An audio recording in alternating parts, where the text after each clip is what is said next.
What's up, everybody? Welcome back to the Von Art Guitars YouTube channel. My name is Todd. This is going to be a little bit of a different format for this upload, just because of the fact that last week I was able to work on this guitar a little bit. So it's going to be kind of a combination of the stuff that I did the week prior, and then what I'm gonna do today, show you today.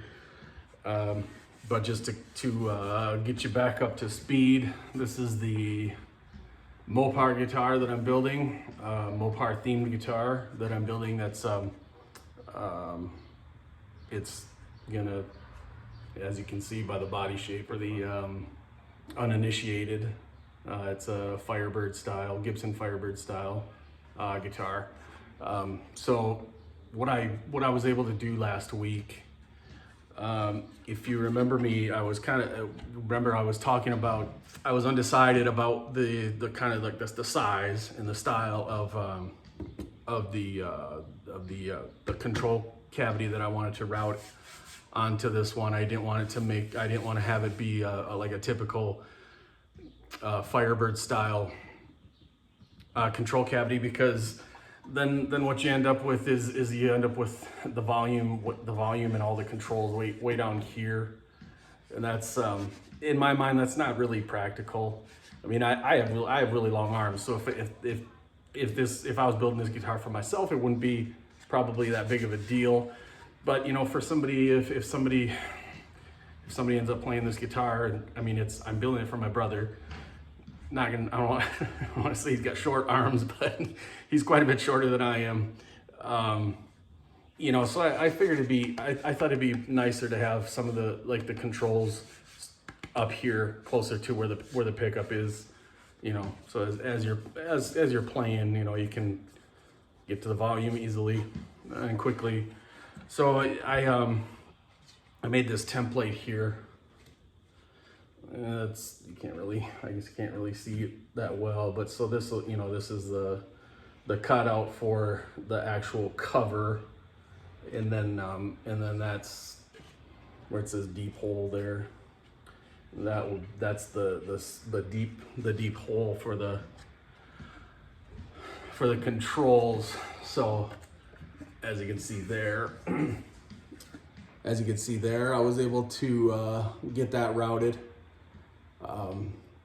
And I'm probably not gonna make I'm probably not gonna do a wood, like a wood control cover. I'll probably just make one out of like pickguard material, white pickguard material.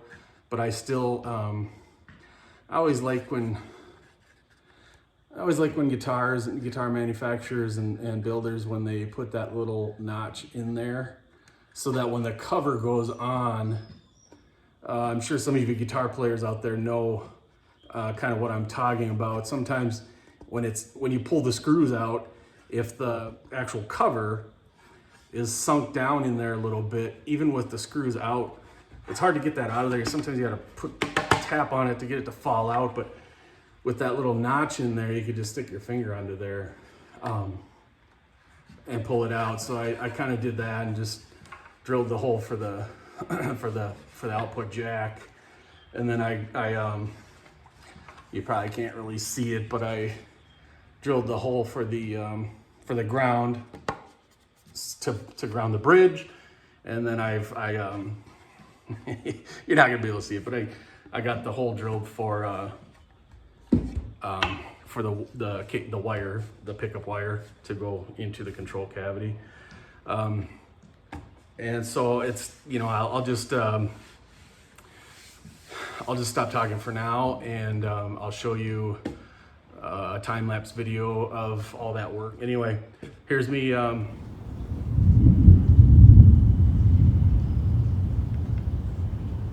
Sorry, I was distracted.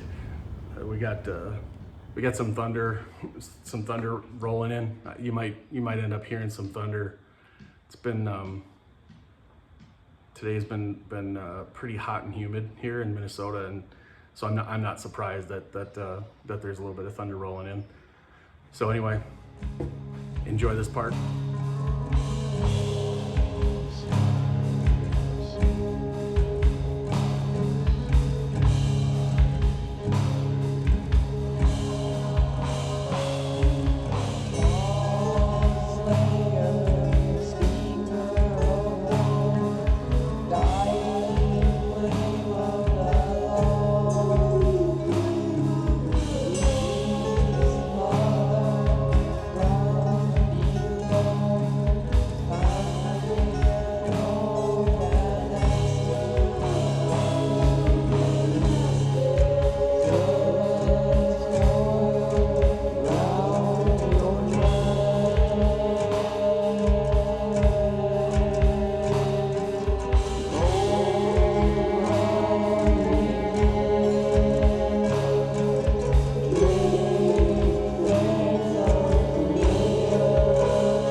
All right, so I decided to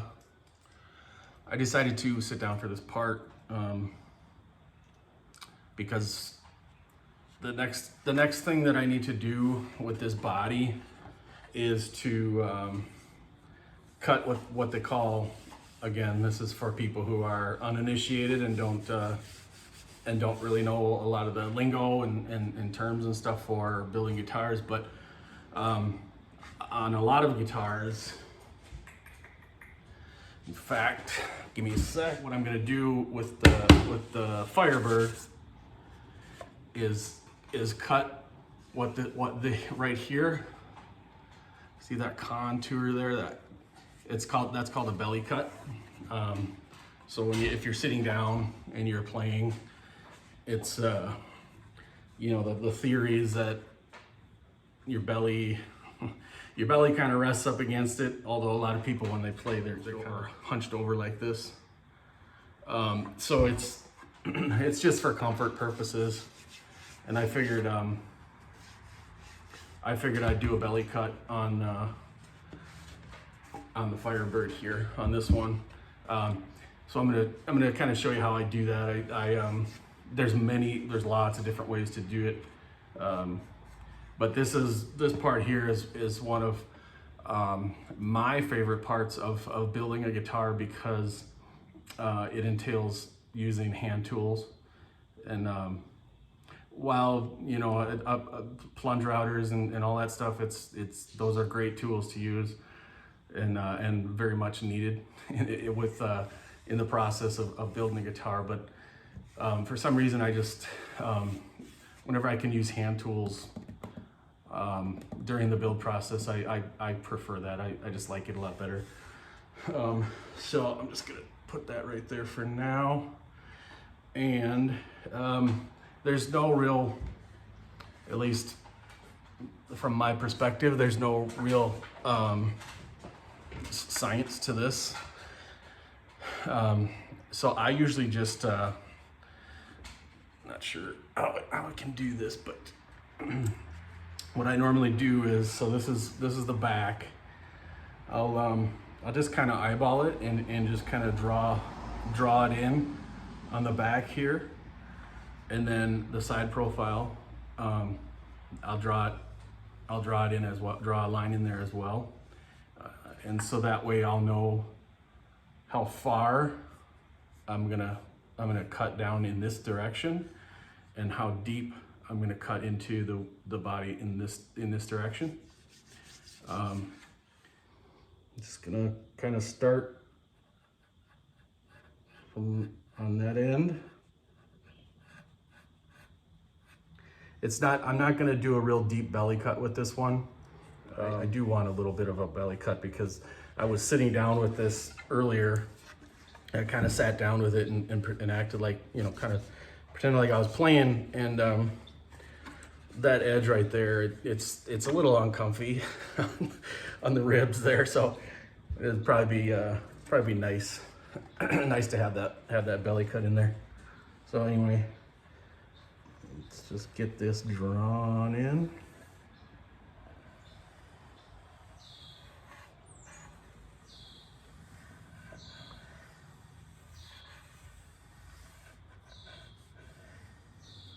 There we go.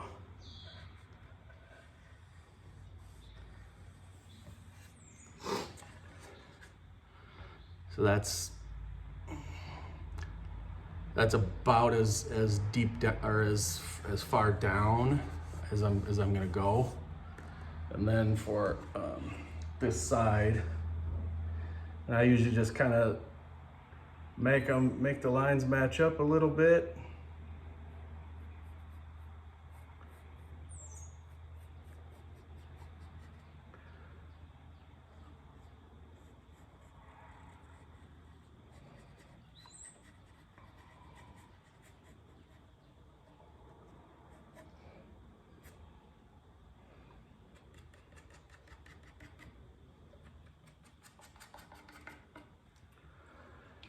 All right. You probably can't see that very well. I drew it in with pencil, but very lightly. You'll be able to, in a minute here, you'll be able to see a little better. So the next step is to just cut a bunch of lines in there. Just kind of slice in to the body with a little saw, and then I'll chisel them out, and then I'll come through with a Shinto rasp. One of my absolute favorite tools is the Shinto rasp, and I can kind of smooth that out a little bit before I actually get it real smooth with the orbital sander. So I'm gonna do that right now. This is just a little stool that I've got, and I use this quite a bit actually, because I can clamp a body down onto here, and then I just put my foot on one of the crossbars of the stool to hold it in place, and then I can do whatever kind of work I need to do. It actually works out pretty well. So let me get a couple vices.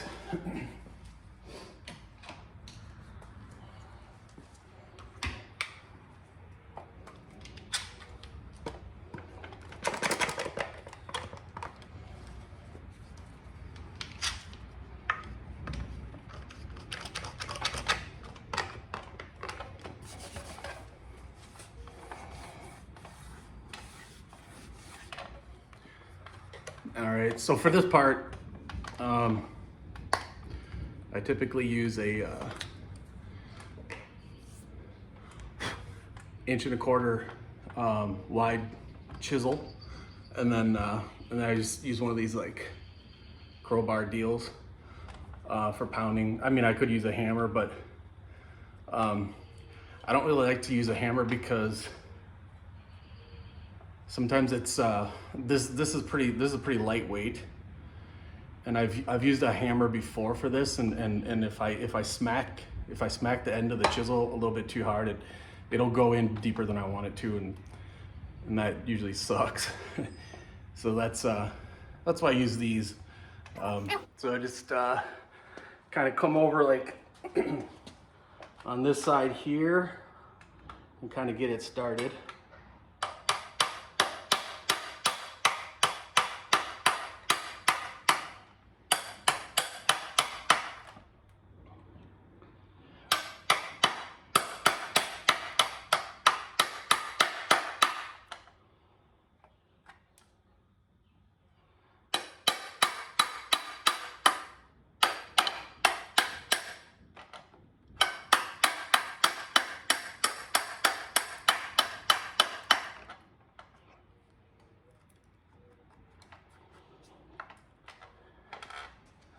Yeah, that's working out pretty well. So I'm just gonna, it's working out pretty well. So I'm just gonna continue on, but I'm gonna speed this part up.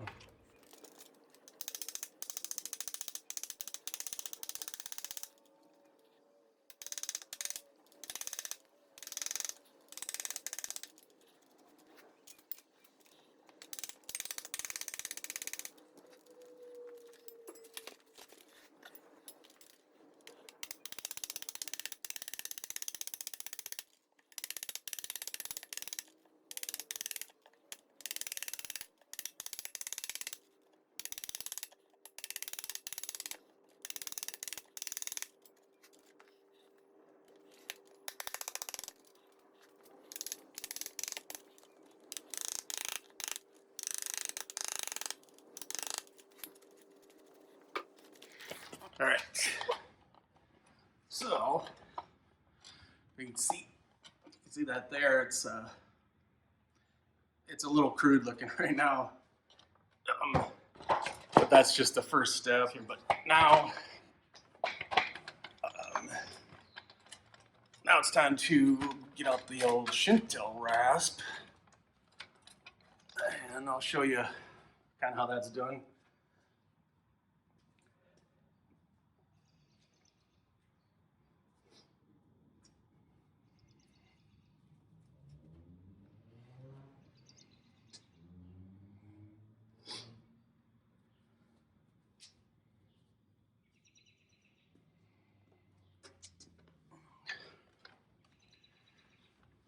Again, this is one of my favorite tools to use.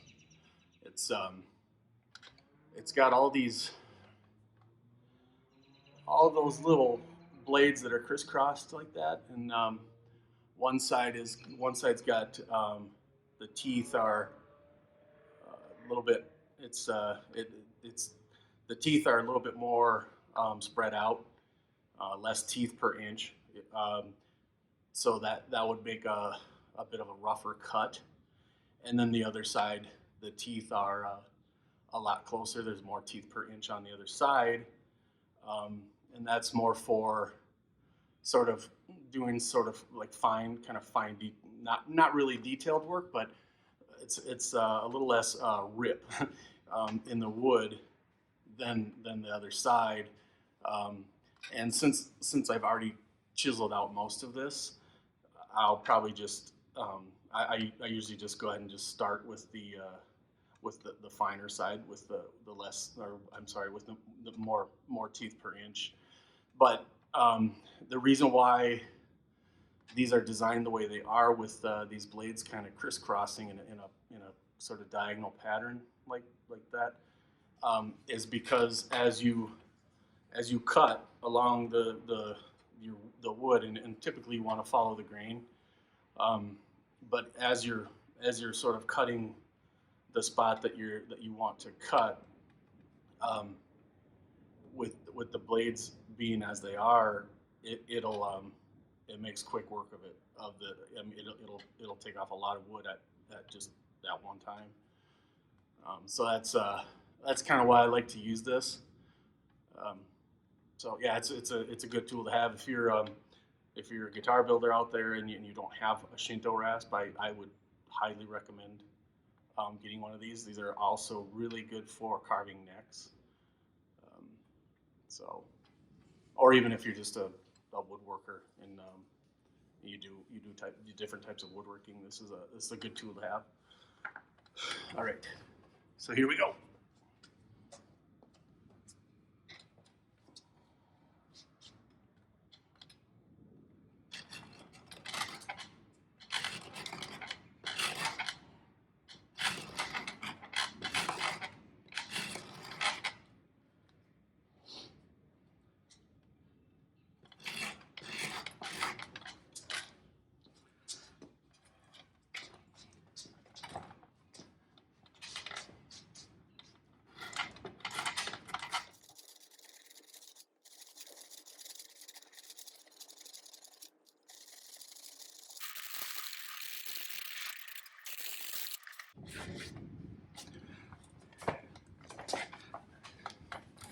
All right, so I know I said that I was going to start with the finer blades first, but there was when I chiseled this out. Sorry, when I chiseled it out, there was some bigger chunks that weren't kind of cut down to where I needed them to be cut down. So I just started with the more like the rougher part, the rougher side that digs down deeper into the wood.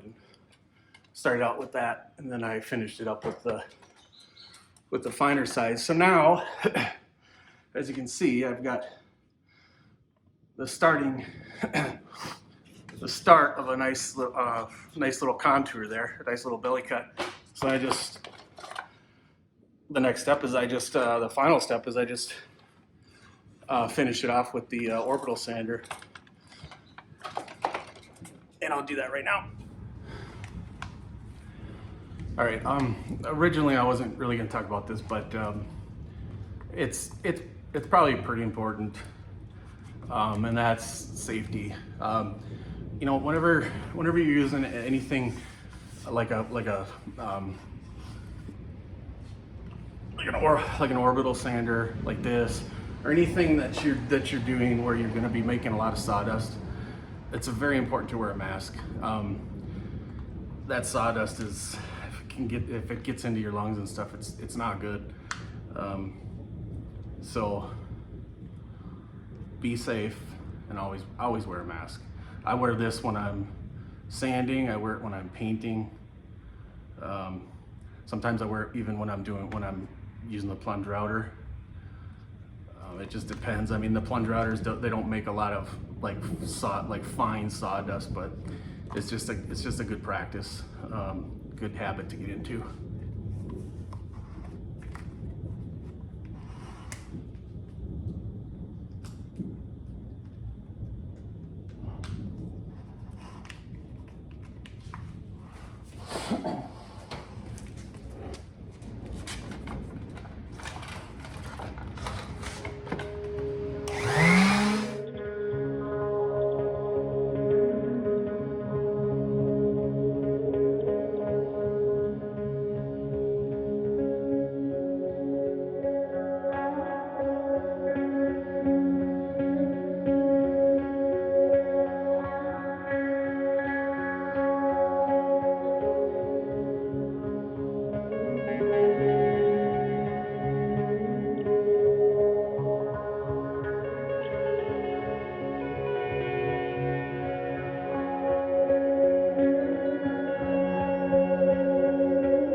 thing is actually starting to look like something.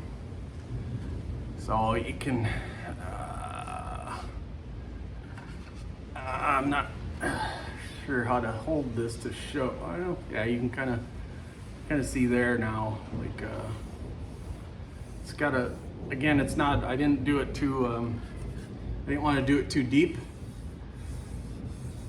but it's nice and smooth. I think it's, I think it's a decent contour. If I sit down and emulate like I'm playing, if I have it sitting on my lap like right here, you probably can't see it very well on camera, but it doesn't dig into my chest anymore like it did before I had this little. It's just a small little belly cut. This thing is basically ready for. It's basically ready for the grain filler. It's going to need a lot of grain filler. This is pretty porous in spots because it's an open. I said before, it's a very open grain. It's a very open grain wood, so it's going to need a lot of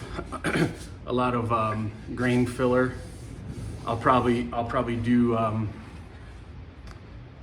one coat of grain filler throughout the whole thing, and then come through and sand it down to like maybe 220 grit.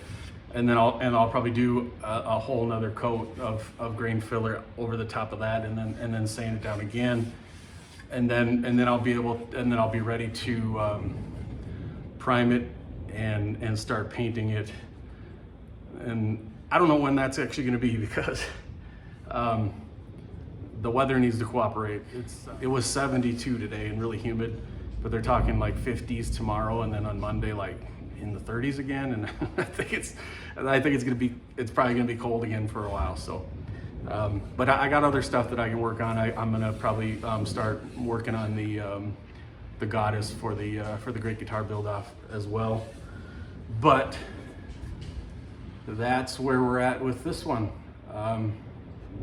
Yeah, it's coming along nice, and then hopefully we can get this thing painted soon and get the cool graphics on, and then the neck, start working on the neck, and then it really becomes really fun because then it really starts to look like something. But right now it's still looking pretty good. Thanks for watching. If this is the kind of content that you like, don't forget to hit the like button, subscribe, and ring the bell. Thanks.